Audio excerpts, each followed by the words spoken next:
இது மகிமை நேரம். கிறிஸ்துவுக்குள் மிகவும் பிரியமான மகிமை தொலைக்காட்சி நேயர்களை, இந்த மகிமை நேரம் நிகழ்ச்சிக்கு மிகவும் அன்புடன் வரவேற்கிறேன். கர்த்தர் நமக்கு பாராட்டுகிற இந்த மேலான கிருபைகளுக்காக தேவாதி தேவனை நான் ஸ்தோத்திரிக்கிறேன்.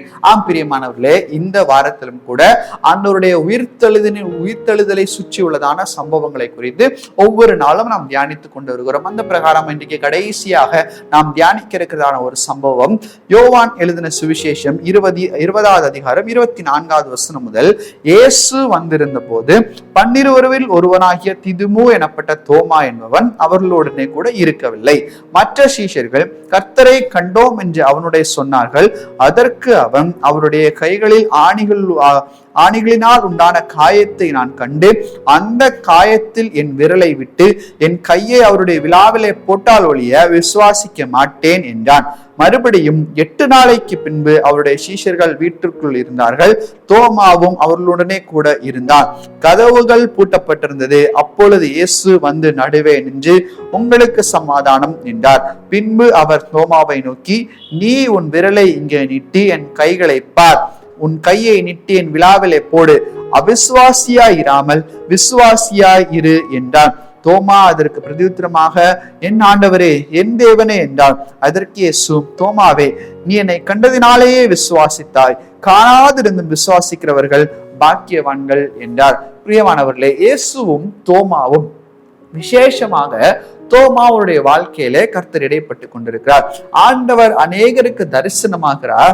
அவர் தரிசனமான அநேகரில் சிலர் யார் என்று சொன்னால், அவரை அறிந்திருந்தும் விசுவாசியா இல்லாதவர்கள், அவரை நன்றாக புரிந்திருந்தும் அவரிடத்துல இன்னும் கிட்டி சேராமல் இருந்தவர்கள், அவருடைய ஏக்கத்தை உணராமல் இருந்தவர்கள். அப்படிப்பட்ட ஒருவர் தான் இந்த தோமா.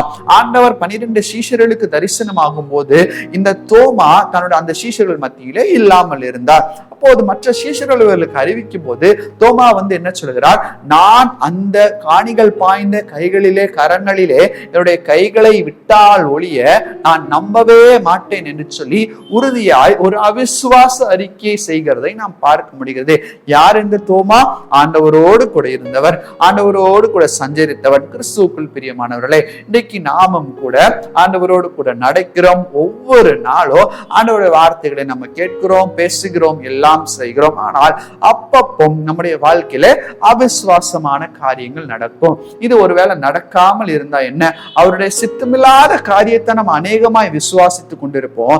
ஆனா அவருக்கு சித்தமான காரியத்தை நம்ம என்ன செய்ய மாட்டோம், விசுவாசிக்க மாட்டோம். இது கர்த்தருக்கு பிரியமில்லை என்கிறது நல்லாவே எனக்கு தெரியும். ஆனா ஏசப்பா அது எனக்கு தருவீங்கன்னு சொல்லி நம்ம விசுவாசித்துட்டு இருப்போம். இது கர்த்தருக்கு பிரியம், இதுதான் ஆண்டவர் என் மேல வச்சிருக்கிற திட்டம், இதுதான் கர்த்தர் என் மேல வச்சிருக்கிற விசேஷித்த வல்லமை அப்படிங்கிறது எனக்கு நல்லா தெரியும். ஆனா நான் அதை விசுவாசிக்க மாட்டேன். நானா ஆண்டவரே, நான் இதெல்லாம் செய்வேனா ஆண்டவரே என்று சொல்லி கர்த்தரிடத்துல கேள்வி கேட்டுக்கொண்டிருப்பான். அதே போலதான் இந்த தோமாவும், நான் விரலை விட்டு பார்த்தா மட்டுமே நான் நம்புவேன் என்று சொல்லி ஒரு தைரியமான அவிசுவாச அறிக்கையை விடுகிறதை நாம் இந்த இடத்துல பார்க்க முடியும். ஆனால் கர்த்தர் அவருக்காகவும் மரித்தார் என்பதற்காக ஒரு 8 நாளைக்கு பின்பு இந்த தோமா இருக்கும்போது கர்த்தர் மறுபடியும் அவர்களிடத்துல வந்து, தோமாவே, இப்ப நீ கையை விடு என்று சொன்னார். இப்ப தோமா வெட்கப்பட்டு ஆண்டவரை பார்த்து, என் ஆண்டவரே, என் தேவனே, மன்னியும் என்கிற விதமாக அந்த இடத்துல ஆண்டவர் இந்த தோமா கர்த்தரிடத்துல பேசுவதை நாம் பார்க்க முடிகிறது. கிறிஸ்துவுக்குள் பிரியமானவர்களே, இன்னைக்கு ஆண்டவர் நம்மை பார்த்து இப்படியாக நாம் தலை குனிந்து நிற்கும்படியாக ஒரு சூழ்நிலை ஏற்பட்டு விடக்கூடாது. சகலத்துல நான் விசுவாசமாயிருப்பேன், என் நோய்களை அவர் சுகமாக்குவார் என்கிற விசுவாசம் எனக்கு இருக்கு. இந்த பரீட்சையில நல்ல மதிப்பெண்களை எனக்கு தருவார் என்கிற விசுவாசம் எனக்கு இருக்கு. ஆண்டவர் எனக்கென்று வைத்திருக்கிறதான வாழ்க்கை துணை எனக்கு தருவார் என்கிற விசுவாசம் எனக்கு இருக்கிறது.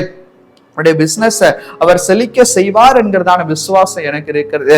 என்னுடைய வாழ்க்கையில அவிசுவாசமான அறிக்கை வரவே வரக்கூடாது என்கிறதான உறுதியிலே நாம் நிச்சயமா இருக்க வேண்டும். பிரியமானவர்களே, தோமா அவருடைய சீஷரா இருந்த போதிலும் கூட ஒரு சிறிய தவறை செய்து விட்டார். ஆனாலும் கூட அவருடைய ஆண்டவருடைய அன்பு அவரை கட்டி இழுத்ததினால், எதற்காக ஆண்டவர் மறுபடியும் தோமாவுக்கு தரிசனமாய் அவருடைய சந்தேகத்தை தீர்த்தார், அந்த அன்பின் நிமித்தமாக தோமா அவருடைய ஊழியத்தை செய்கிறதை நாம் பார்க்கிறோம். அந்த தோமாவின் மூலமாக தான் இன்றைக்கு நீங்களும் நானும் ஆண்டவரை பற்றி அறிந்து இந்த இடத்துல நான் பேசிக் கொண்டிருக்கிற அதை நீங்கள் கேட்டுக் கொண்டிருக்கிறீர்கள். கிறிஸ்துவுக்குள் பிரியமானவர்களே, அவிசுவாசியா இருந்த தோமாவை கர்த்தர் விசுவாச பாதையிலே நடத்தி பெரிய காரியங்களை செய்தார். ஆனால் நம்முடைய வாழ்க்கை எப்படியாக இருக்கிறது? ஒருவேளை நான் அவிசுவாசத்திலே அமிழ்ந்து போய் கொண்டிருக்கிறேன், என் வாழ்க்கையை சுற்றிலும் அவிசுவாசம் தான், எனக்கு நம்பிக்கையே இல்லை, மரணத்தை நான் எதிர்பார்த்து கொண்டிருக்கிறேன் அநேகர் புலம்புவது உண்டு. அதற்காக ஆண்டவர் உங்களுக்கு ஜீவனை தரல, அதற்காக ஆண்டவர் இன்னைக்கு உங்களை அழைக்கவில்லை. நீங்கள் ஆண்டவருக்கு என்று செய்ய வேண்டியிருக்கிறதான காரியம் அநேகமா இருக்கிறது. ஆண்டவர் உங்களை பயன்படுத்துகிறதான நேரம் வந்திருக்கிறது. ஆண்டவர் உங்களை எடுத்து பயன்படுத்துகிறதான நேரத்திற்கு நீங்கள் உங்களை ஒப்பு கொடுக்க வேண்டும். என் தேவன் எனக்காக யாவும் செய்வார் என்கிற விசுவாச அறிக்கை நாம் செய்ய வேண்டும்.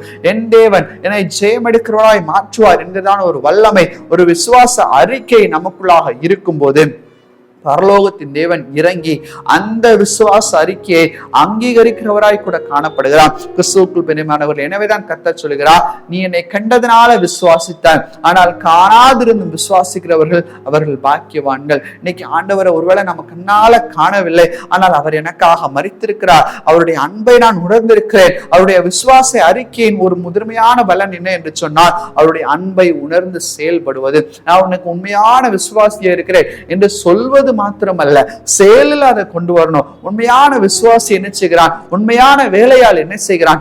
எஜமான் விரும்புவதை அவன் செய்கிறான். இன்னைக்கு இந்த எஜமான் விரும்புவதை நம்ம செய்கிறோமா, இல்ல குறை சொல்லி கொண்டிருக்கிறோமா? தோமாவை போல அவர் வந்தாதான் நான் நம்புவேன், ஆண்டவரே நீங்க என்கிட்ட முன்னாடி வந்து பேசினா மட்டும்தான் நான் ஊழியத்துக்கு போவேன், இப்படியாக சாக்கு போக்கெல்லாம் நம்ம சொல்லி கொண்டிருக்க கூடாது. அவருடைய எஜமான் நமக்கு என்ன நியமித்திருக்கிறாரோ வேலையாட்களாகி நாம் அதை செய்ய வேண்டும். இதை செய்யனால் செய்யணும், செய்யக்கூடாது என்றால் செய்யக்கூடாது. இதுதான் உண்மையான விசுவாச வாழ்க்கையினுடைய பலனாய் காணப்படுகிறது. பிரியமானவர்களே, இன்னைக்கு நாம எந்த இடத்துல இருக்கிறோம் சற்று சிந்தித்து பார்ப்போம், சிந்தித்து செயல்படுவோம். ஆண்டவர் தாமே பெரிய காரியங்களை நம்மை கொண்டு நிகழ்த்த சித்தமா இருக்கிறார். இந்த வாரம் முழுவதுமாக உயிர்த்தெழுதலின் வல்லமைகளை குறித்து நாம் தியானித்துக் கொண்டு வந்திருக்கிறோம்.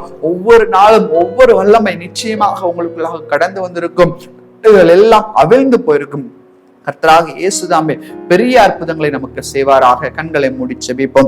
எங்களை நேசிக்கிறதான நல்ல பிதாவே, உயிர்த்தெழுந்த நாதர் எங்களுடைய வாழ்க்கையில உயிர்த்தெழுந்தலின் வல்லமைகளை நீர் தந்து கொண்டிருக்கிறீர். உமக்கு கொடான கொடி ஸ்தோத்திரங்களையும் நன்றிகளையும் நாங்கள் ஏறெடுக்கிறோம் அப்பா. உமக்கே துதிகன மகிமை ஏறெடுக்கிறோம். தோமாவினுடைய அவிசுவாசத்தை ஆண்டவரே விசுவாச அறிக்கையை மாற்றின ஆண்டவர். எங்களுடைய வாழ்க்கையில எப்பவாவது நாங்கள் அவிசுவாச அறிக்கையை செஞ்சிருப்போனா ஒரு விஷயம் எங்களை மன்னித்து இயேசப்பா. விசுவாசத்தின் பிள்ளைகளா நீர் எங்களை மாற்றும்படியா ஜெபிக்கிறோம் ஆண்டவரே அப்பா. எங்கள் விசுவாசத்தின் அறிக்கைகளை நீர் அங்கீகரிக்கிறீர், உமக்கு நன்றி செலுத்துகிறோம். அதை வாய்க்க செய்கிறீர், உமக்கு நன்றி அப்பா. ஆண்டவரே, விசுவாசத்தோடு மாத்திரம் நாங்கள் நிறுத்தி விடாம அதை கிரியைகள்ல நாங்கள் செயல்படுத்த பரலோகத்தின் தேவனே நீர் நிரப்புகிறதற்காக உமக்கு கொடான கொடி ஸ்தோத்திரம், நன்றி அப்பா. ஆண்டவரே, ஒருவருக்கே துதிகன மகிமை நாங்கள் ஏறெடுக்கிறோம். ஆண்டவரே, இதை பார்த்து கொண்டிருக்கிற ஒவ்வொரு இல்லங்களிலும் உடைய வல்லமை கடந்து போகும்படியாய் ஜெபிக்கிறோம். தடைகள் எல்லாம் தகர்த்து எரிகிறதற்காக நன்றி செலுத்துகிறோம். மீட்பராம் இயேசுவின் நிதான நாமத்திலே வேண்டி ஜெபிக்கிறோம். எங்கள் ஜெபங்களும் எங்கள் நல்ல பிதாவே. ஆமேன், ஆமேன்.